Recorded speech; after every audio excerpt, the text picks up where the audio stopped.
তবে বাস্তবতা যে খুব কঠিন। যদি মেসির খেলার দিকে তাকান, মেসি যদি দলের হয়ে কোনো গোল নাও করে, তারপরও পুরো সিজন যে কোনো কোচ মেসিকে এখনো বেঞ্চে বসিয়ে রাখবে না। কারণটা ফুটবল খুব কম বোঝেন এমন লোকেরও বোঝার কথা। সহজ ভাষায় বললে, মেসি মাঠে গোল কিংবা অ্যাসিস্ট না করেও অহরহ 8+ রেটিং প্রাপ্ত হবে।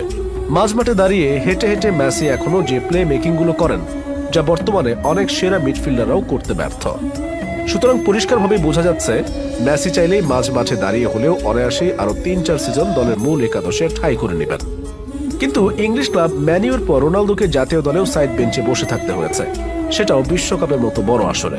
রোনালদোর একরাশ হতাশাগ্রস্ত মলিন মুখের ছবিটি সেই সব ফুটবল প্রেমীদের কাছে বড্ড বেমানান, যারা 9-10 সিজন থেকে মাঠে চিতার গতিতে এগিয়ে যাওয়া রোনালদোর ফুটবল শৈলী নিয়মিত উপভোগ করেছেন। সুতরাং বলতেই হয়, ক্লাবের পর জাতীয় দলেও রোনালদোর এমন অবস্থায় তার ঘোর আশাবাদী ফ্যানদেরও হয়তো বুঝতে কষ্ট হবে না, ব্যক্তিগত ট্রফি কিংবা সাফল্য বাদ দিলেও মেসি কেন রোনালদোর চেয়ে অনেকটা এগিয়ে।